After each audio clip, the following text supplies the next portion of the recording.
दूसरे चरण की वोटिंग से पहले केशव प्रसाद मौर्य का बयान, जहां 2024 लोकसभा चुनाव 80% बनाम 20%। अब 4 जून को 4 बजे 400 पार, फिर मोदी सरकार।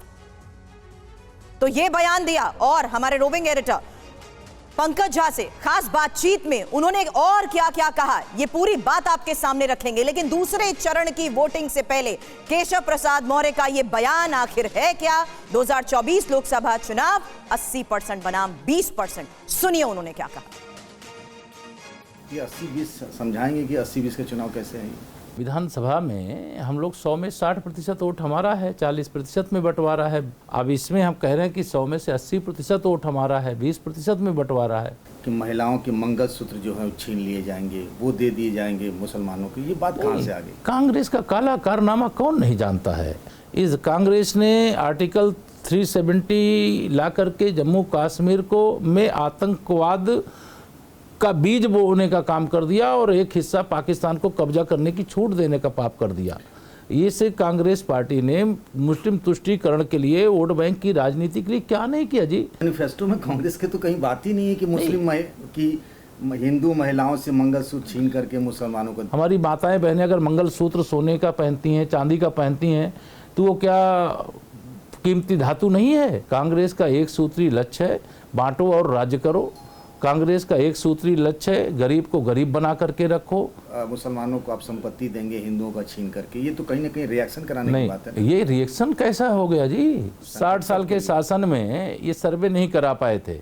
अब जब एक गरीब माँ बाप का बेटा देश का प्रधानमंत्री बन गया है और गरीबों का भला कर रहा है, आदिवासियों का, दलितों का, पिछड़ों का उत्थान कर रहा है, तब इनको सर्वे कराने की याद आई है। 400 पार जो है ये संविधान बदलने की बात है क्या? सामान्य नागरिक संहिता इस देश में नहीं है।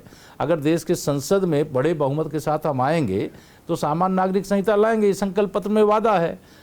दलित हमारे साथ है जी, पिछड़ा हमारे साथ है, आदिवासी हमारे साथ है, मुसलमानों में जो दलित पिछड़े होंगे वो भी हमारे साथ हैं। आपको मुसलमानों का वोट नहीं चाहिए? हमें उनका वोट चाहिए कि नहीं चाहिए, ये वो देंगे कि नहीं देंगे, ये वो फैसला करें। लेकिन जो समझता होगा कि मोदी जी के नेतृत्व में हमारा जीवन खुशहाल हुआ है, वो आएंगे। कि आप अखिलेश यादव कन्नौज से चुनाव नहीं लड़ रहे हैं, तो आप कह रहे हैं कि डर के मारे नहीं लड़ रहे हैं। निश्चित तौर से वो डर के कारण ही चुनाव नहीं लड़ रहे हैं। आज तो समाजवादी पार्टी हो, बहुजन समाज पार्टी हो, कांग्रेस पार्टी हो, यूपी के अंदर ICU में पड़ी हुई है। सब लोग वो बोली बोल रहे हैं जिससे सांप्रदायिक ध्रुवीकरण होता हुआ दिखे। जो प्रधानमंत्री जी ने कहा वही सच है और उस सच को देश समझ भी रहा है। और कांग्रेस की जो कलुषित मानसिकता है उसको भी लोग समझ रहे हैं। अयोध्या के अंदर भगवान श्री राम की जन्मभूमि पर भव्य मंदिर निर्माण की बात आई, श्री राम सेतु की बात आई, तो भगवान राम काल्पनिक हो गए उनके लिए। और काल्पनिक इतने हो गए कि प्राण प्रतिष्ठा समारोह का निमंत्रण गया, ठुकरा दिए। हनुमान चालीसा नहीं पढ़ने देंगे, तो आज तो हनुमान जी की जयंती है, तो बजरंगबली जी की गदा चलेगी उनके ऊपर। और हमारे साथ भारतीय जनता पार्टी से राकेश त्रिपाठी मौजूद हैं। राकेश जी, आप बहुत अच्छे प्रवक्ता हैं, बहुत पढ़ लिख कर डिबेट में आते हैं। कितनी बार आप अपनी सरकार की तमाम उपलब्धियां गिनाते हैं, लेकिन ऐसा क्यों होता है कि जब चुनाव आता है तो फिर वही 80-20 की सियासत, वही हिंदू मुसलमान, ये नौबत क्यों आती है? एक बात मैं स्पष्ट कर दूं, ये 80-20 का हिंदू और मुसलमान से कोई सरोकार नहीं है।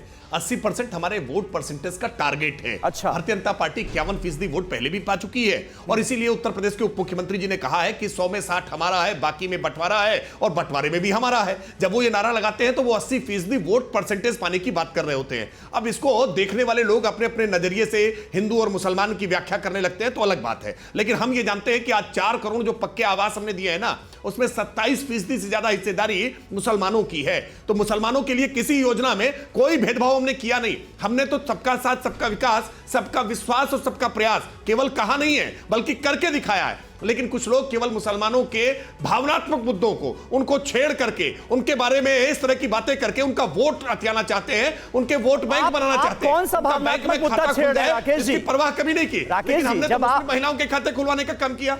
नहीं, आप कौन सा भावनात्मक मुद्दा छेड़ रहे हैं जब आप ये कहते हैं कि भाई आपसे मंगलसूत्र लिया जाएगा, सोना चांदी लिया जाएगा, मुसलमानों में बांट दिया जाएगा? तो ये कौन सा भावनात्मक मुद्दा है? और आप जो कह रहे हैं 80-20 को लेकर, क्या ये मुद्दा इसीलिए छेड़ा गया है, एक तुर्रा छोड़ दिया गया, जिसको समझना है समझ जाए?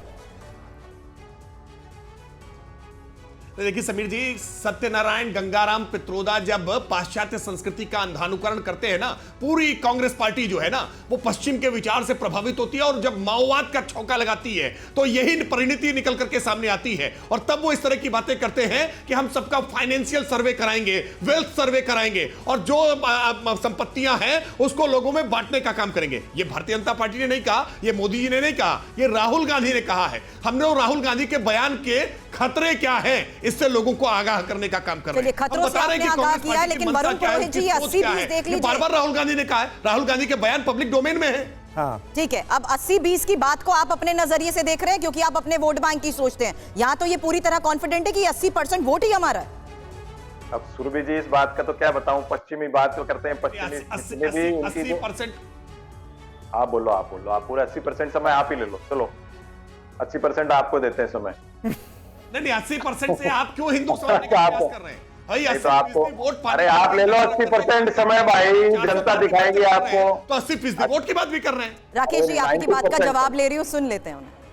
90% ले लो समय, चलो आप ले लो, आपको नहीं वरुण जी बात रखिए अपनी, बोलिए।